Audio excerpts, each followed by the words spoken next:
नारद जी बोले रोक दो। कुबेर क्या, नारायण भी भंडार पूरा इसको दे दें तो भी इसका कमंडल नहीं भर सकता, क्योंकि इसमें तो लोभ जो बैठा है, जिम प्रति लाभ लोभ अधिकाई। लोभ रूपी शत्रु का जो विनाश करे सत्ता शत्रुघ्न तो वही है, इसलिए इनका नाम शत्रुघ्न है। लक्षण धाम सुराम पिय सकल विश्व आधार, गुरु वशिष्ठ जही राखे हु लक्ष्मण नाम उदार। जो लक्षण का धाम है, राम का परम प्रिय है। बल्कि सीधी बात आपसे बोलूं, जिसने अपने मन का लक्ष्य राम के चरणों को बना लिया वही लक्ष्मण है। जिसके मन का लक्ष्य है राम की प्राप्ति, राम के चरणों से विलग न होने का संकल्प, वही लक्ष्मण है। बहुत आनंदित हुए सब लोग, पूरी प्रजा आज खुशहाल है। राम राज्य काहू नहीं व्यापा। शंकर जी महाराज के पास तो स्टाम्प पर लिखा पड़ी है। एक बात कह दूं, ये भोले बाबा 2 मिनट से ज्यादा कहीं भी बैठते हैं ना तो उनको राम की समाधि लग जाती है, और राम जी कहीं थोड़ा विराजते हैं तो उनको शिव की समाधि लग जाती है। राम जी कहते हैं मेरे मालिक का नाम शंकर है, शंकर जी कहते हैं मेरे मालिक का नाम राम है। दोनों में ये विनोद चलता ही रहता है, अंदर की कौन जाने। आपने तो सुनी है कथा बड़ी प्रसिद्ध। भगवान राम ने जब रामेश्वरम की स्थापना की तो किसी ने पूछ लिया, क्यों जी रामेश्वर का अर्थ क्या होता है? राम जी बोले बहुत सीधा सा अर्थ है, रामस्य ईश्वर रामेश्वर। जो राम का ईश्वर है उसको रामेश्वर कहते हैं। शंकर जी प्रकट हो गए। हाँ, बोले ये अर्थ नहीं होगा। राम जी बोले तो क्या होगा? शिव जी बोले राम ईश्वरो यस्य स रामेश्वर। राम है जिसके ईश्वर उसको रामेश्वर कहते हैं। अर्थ बदल दिया, राम है जिसके ईश्वर वो रामेश्वर। वो कहते हैं नहीं नहीं, राम का जो ईश्वर वो रामेश्वर। अब दोनों में थोड़ी बात बढ़ रही थी तो ब्रह्मा जी मध्यस्थ बनकर आ गए। प्रभु कृपया आप भी शांत रहें, बाबा आप भी शांत रहें, ये मैं निर्णय कर दूं?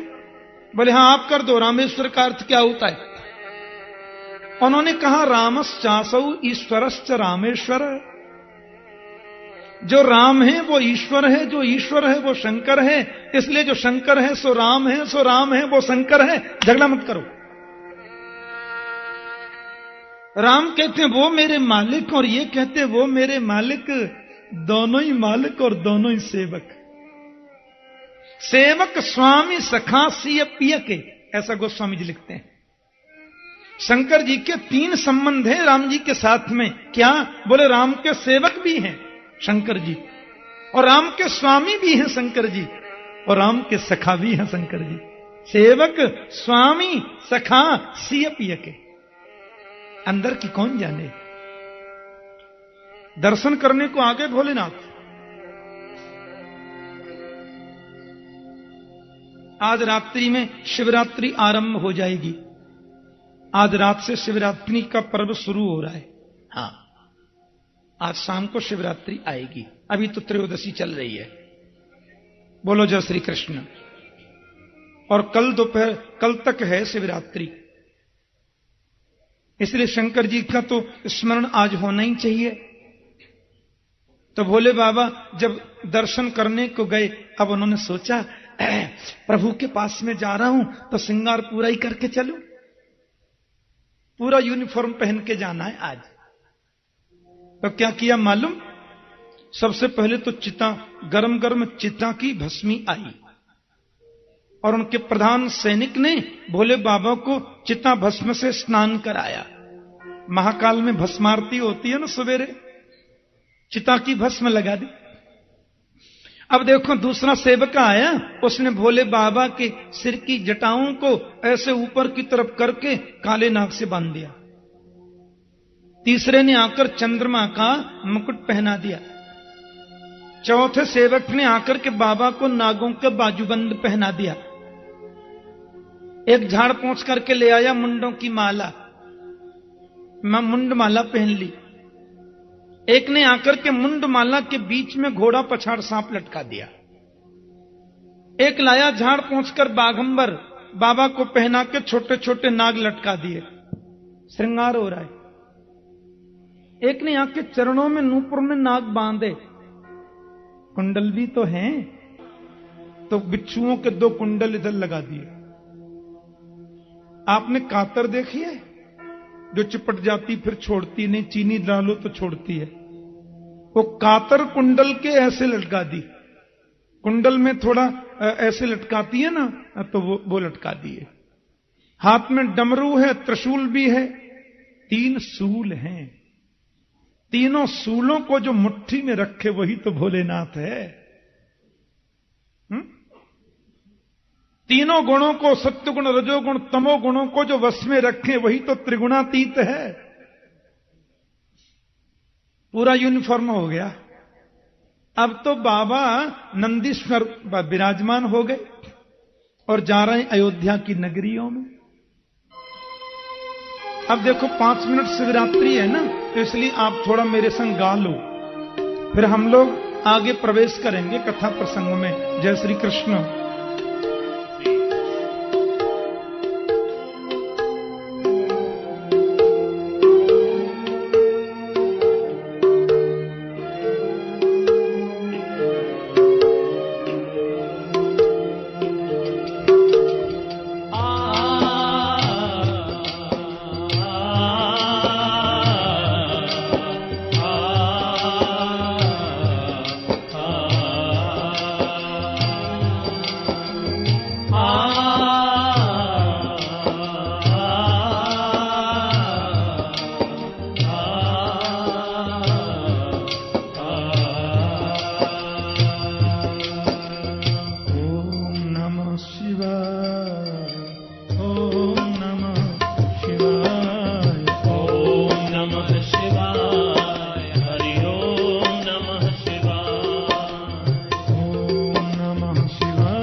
ताली बजा के गाओ ना।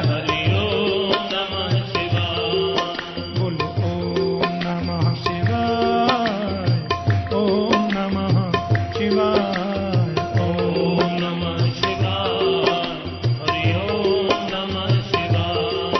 बोलो ओम नमः शिवाय, ओम नमः शिवाय, ओम नमः शिवाय, हरि ओम नमः शिवाय। बोलो ओम नमः शिवाय, ओम नमः शिवाय, ओम नमः शिवाय, हरि ओम नमः शिवाय।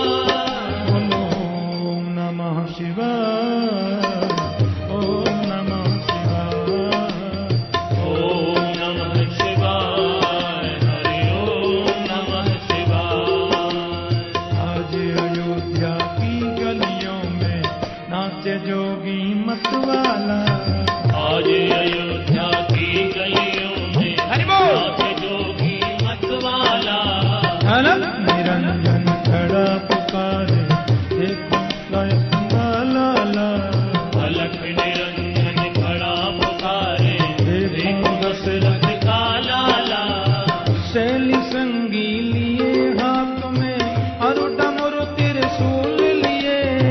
शैली संगी लिए हाथ में, और डमरू त्रिशूल लिए। क्षमा क्षमा क्षमा के जोगी, दर्श के मन में चाह लिए।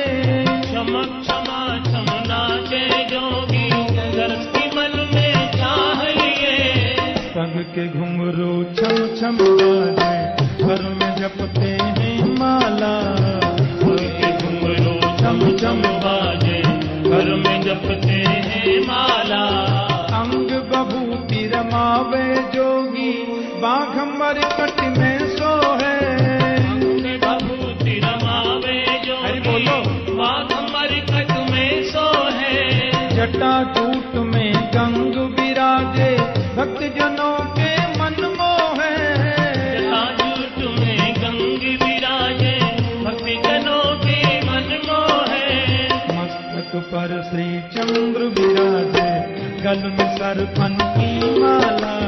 मस्तक पर से चंद्र विराजे गल में सरपन की माला।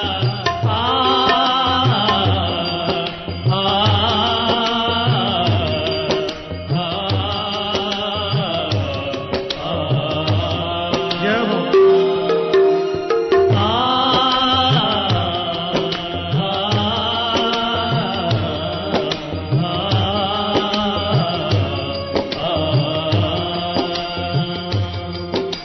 राजद्वार पे खड़ा पुकारे बोलत है मधुरी वाणी। राजद्वार पे खड़ा पुकारे बोलत है मधुरी वाणी। अपने लाल को दिखा दे मैया योगी ने मन में ठानी। अपने लाल को दिखा दे मैया योगी ने मन में ठानी। लख हटाओ पर ना मानो देखूंगा तेरा लाला। लख हटाओ पर ना मानो देखूंगा तेरा लाला।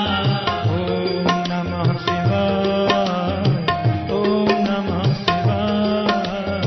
ओम नमः शिवाय। हरि ओम नमः शिवाय। बोलो ओम नमः शिवाय, ओम नमः शिवाय। ओम नमः शिवाय। हरि ओम नमः शिवाय।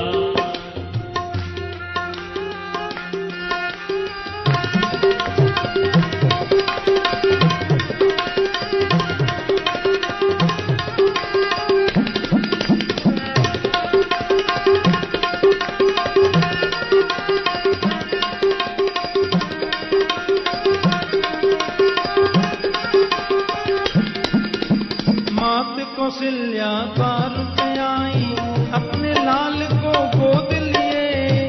आरती कौशल्या द्वार पे आई अपने लाल को गोद लिए। अति विभोर हो शिव योगी ने बाल रूप के दर्श किए।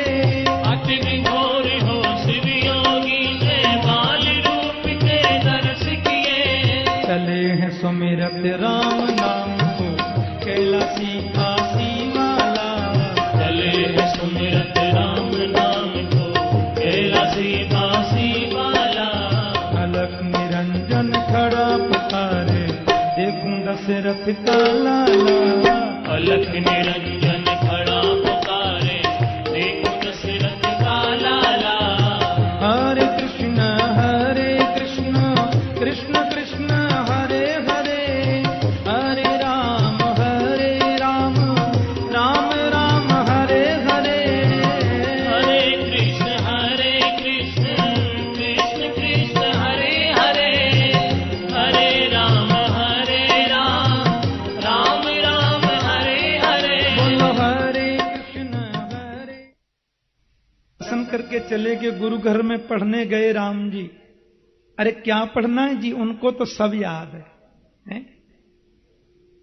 विश्वामित्राध्वरे येन मारीचाद्या निशाचराः पश्यतो लक्ष्मणस्यैव हता नैरिति पुंगवा। विश्वामित्र जी महाराज पधारे राघवेंद्र को लेने।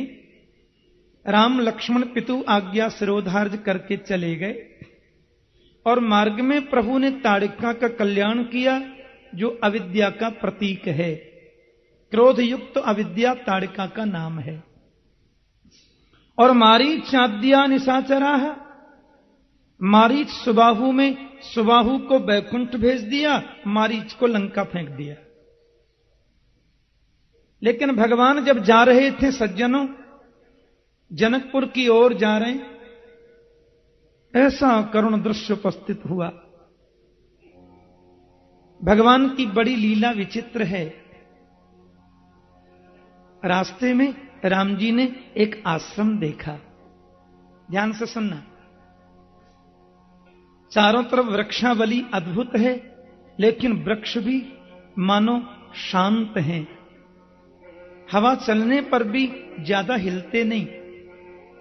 वृक्षों पर बैठे हुए पक्षी भी गंभीर हैं, कलरव नहीं करते। उस आश्रम की विशालता को देखकर के विदित होता है यहां बहुत ऋषियों का आवास रहा होगा। जगह जगह यज्ञ भूमि, वेदियां बनी हैं, खंडहर के रूप में सब है। उस भूमि में प्रवेश करते ही राघवेंद्र के मन में एक विचित्र प्रकार की अनुभूति हुई। भगवान राम ने देखा मार्ग में कोई शिला पड़ी है, पत्थर शिला, और उस शिला पर किसी नारी की आकृति बनी है। राम जी ने कहा, गुरुजी, ये आश्रम कुछ विचित्र सा प्रतीत होता है, आश्रम विचित्र सा लगता है। ये कौन सी जगह है? और ये शिला पड़ी है गुरुदेव, किसी माता की आकृति से युक्त। भगवान राम ने जब पूछा तो ऋषि विश्वामित्र जी ने उनको बड़ी सुंदर बात बताई, बड़ी सुंदर भाव कहे कि गौतम नारी साप बस उपल देह दरिधि, चरण कमल रज चाहती, कृपा करहु रघुवीर। विश्वामित्र के नेत्रों में आंसू आ गए। बोले, प्रभु, एक ऐसी ऋषि पत्नी जिसको समस्त ऋषि लोग बहुत आदर दृष्टि से देखते, उस विदुषी नारी से बड़ी भारी भूल हो गई। मुझे लगता है उसने नारी धर्म के विपरीत कुछ कर दिया। देवराज इंद्र के प्रति किंचित आकर्षण हुआ, ऐसा लगता है। ऋषि गौतम ने दिव्य दृष्टि से सब देख लिया और उसको शिला, पत्थर बनने का शाप दे दिया। तब से पत्थर के रूप में पड़ी है इस मार्ग में। चरण कमल रज चाहती, कृपा करहु रघुवीर।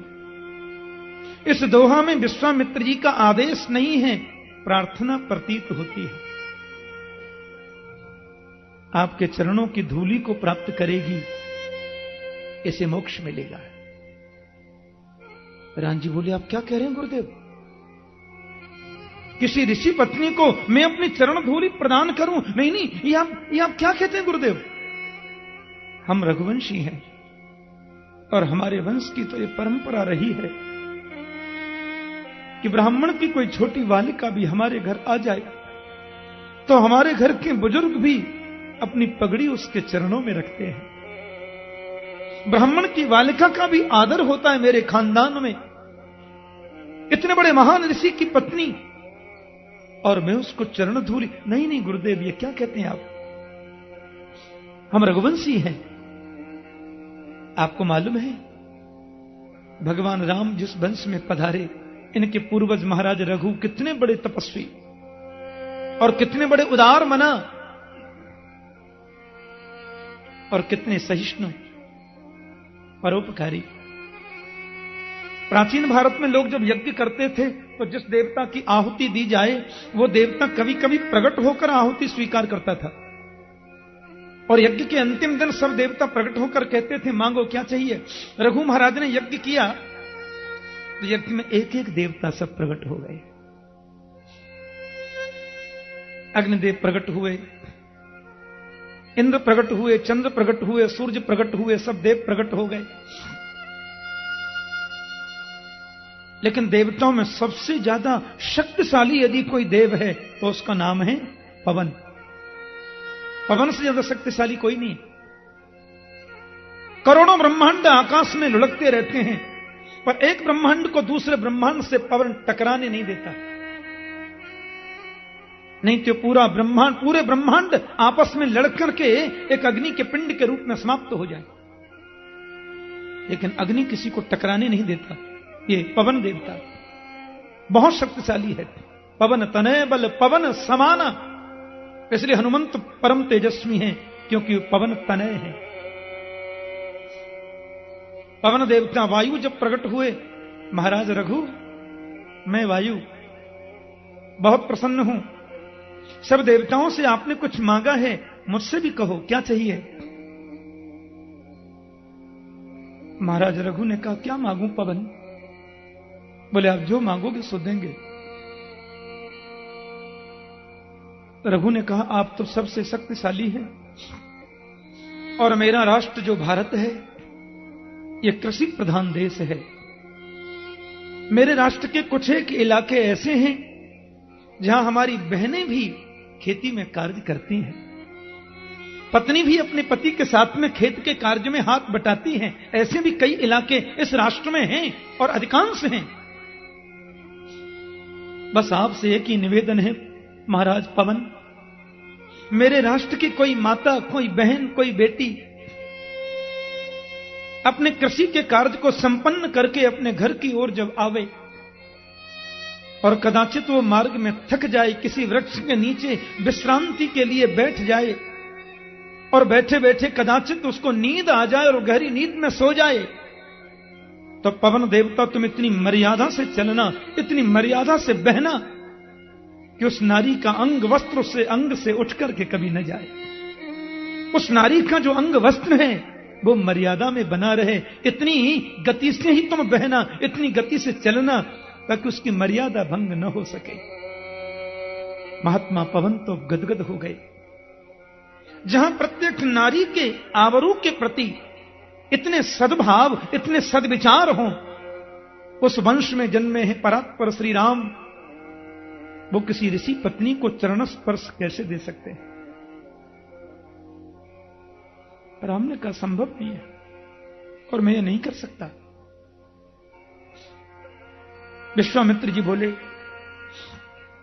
रघुवर, ऐसे किसी महान आत्मा का चरण इसको लगे जिसने वेद के विरुद्ध कोई आचरण नहीं किया, ऐसे महापुरुष की चरण धूल से ही इसको मोक्ष मिलेगा, जिसने काम और क्रोध दोनों को जीता।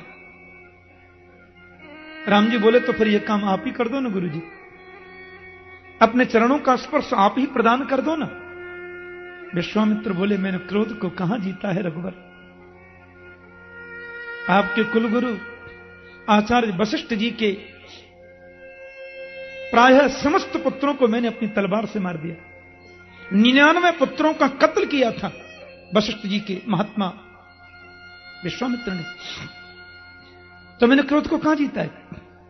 और काम को जीतने का जहां तक प्रसिद्ध बात है, अब तो मैं संत हूं, मुझे हजारों वर्ष बीत गए, विरक्त हुए, लेकिन तुम जानते हो जब मैं विरक्ति के चढ़ाव पर था और मैं समाधि में जब लीन था, तो मैंने का नाम की अप्सरा आई, मेरी समाधि को भंग करके चली गई। न मैंने काम ही जीता और न मैंने क्रोध ही जीता। ये कार्य तो केवल आप कर सकते हैं। भगवान राम बड़े संकोच में पड़ गए। अपने चरण को जरा सा मेरे प्रभु ने उठाया, पवन देवता ने सहयोग किया और राम के चरणों की धूल राम के चरण से हटाकर जरा सी शिला से छुपाई, सो उसमें से वो नारी प्रकट हो गई। बोले राजा रामचंद्र भगवान की, पतित पावन भगवान की, परसद पद पावन शोक नशावन, प्रगट भई तप पुंज सही। आनंदित हो गई, पतिलोक में पधार गई। सारी अयोध्या के लोग राम जी को बोलते हैं रघुपति, राम जी को अवधवासी बोलते हैं रघुपति। माता कौशल्या ने उनका नाम रखा राघव, बहुत मीठा नाम है। एक बात कहूं, राम जी का सबसे मीठा नाम है राघव, क्योंकि ये मां ने रखा। मेरे गोविंद का सबसे मीठा नाम है कन्हैया, क्योंकि यशोदा ने रखा। गर्गाचार्य जी ने कन्हैया नाम नहीं रखा था, और श्री वशिष्ठ जी ने राघव नाम नहीं रखा था। राघव नाम दिया माता कौशल्या ने, और कन्हैया नाम दिया मां यशोदा ने। राघव बहुत प्यारा नाम है। तो रघुपति राघव। विश्वामित्र जी अब लेने के लिए आए, और ताड़िका का जब कल्याण कर दिया राम जी ने, तो उन्होंने उनका नाम रखा राजा राम। विश्वामित्र प्यार से बोले राजा राम। और आज अहिल्या का कल्याण जब प्रभु ने किया, तो विश्वामित्र जी ने ही उनका नाम ऋषियों के सामने रखा पतित पावन। अब 1 मिनट बाद होने वाले हैं सीताराम। बोलो जय श्री कृष्ण। तो रघुपति राघव राजा राम अब हो गए पतित पावन, अब होंगे इतना अद्भुत नाम। तो यो लोक वीर समितौ धनुरै समुग्रम सीता स्वयंवर गृहे तृषितोपनीतम कि आदाय बाल गजलीलय वेक्षुयष्टिं सज्जीकृतं नप विकृष्य वंज मध्य। कोई भी जिस धनुष को हिला नहीं सका, ऐसा पवित्र भगवान शिव धनुष लोग हिला नहीं सके। राम जी अपने मंच से उतर करके आए, गुरुदेव का आदेश मिला था, शिव धनुष को प्रणाम किया। और राजा लोग तो सब दिखाते हैं ना, सब बहुत बहुत आए, मिल मिलकर भी किए, नहीं टूटा। और भगवान श्री राम ने यही ठीक। भगवान श्री राम का बड़ा पवित्र स्वरूप है। और जैसे प्रभु वहां पर पधारे, धनुष को उठाया, और जैसी प्रत्यंचा चढ़ाई सोई उसके 2 टुकड़े हो। आदाय बाल गजलेल इवेक्ष यष्टिम सज्जी कृतम नप विकृष्य भवंज मध्य, ऐसा लिखा है भागवत में। जैसे कोई हाथी इक्षुदंड को तोड़ दे, कोई हाथी ईख को तोड़ दे, ऐसे प्रभु ने तोड़ दिया। अब तो वह महाराज लाखों नर नारियों की लगी थी भीड़। परम्बा जगदम्बा श्री जानकी जी, जनक महाराज ने आंखों की पलकों से जिनको पाला, जो उनकी धर्म पुत्री हैं, धर्म की बेटी हैं, बरमाला लेखन के रघुवर को धारण कराने आई। एक बात कहूं, राम जी थोड़े लंबे थे। एक तो राम जी थोड़े लंबे हैं, दूसरे लकड़ी के पाटा पर चौकी पर खड़े हैं। अच्छा, राजकुमार हैं तो 1.5-2 फुट का मुकुट तो होगा ही, बनवासी थोड़े ही। एक तो लंबे हैं, एक लकड़ी की चौकी पर खड़े हैं, फिर मुकुट भी पहनाए, और जब तक झुके नहीं तो बरमाला पहनाई जावे कैसे। अच्छा, शादी विवाह में थोड़ा हास्य विनोद होता भी है, जिसमें हंसी विनोद न हो वो शादी कैसी। और हमारे ब्रज में तो फिर कमाल का होता है। अब वो तो जब ब्रज कथा आएगी, सवेरे से शुरू होगी, तो उसमें बताऊंगा थोड़ा बहुत नुक्सा। जय श्री कृष्ण। अब तो महाराज बरमाला थोड़ी भारी होती है अन्य मालाओं की अपेक्षा। राम जी झुके तो बरमाला पहनाई जाए, और श्रीमान जी तो तन के खड़े। सखियों ने इशारा किया,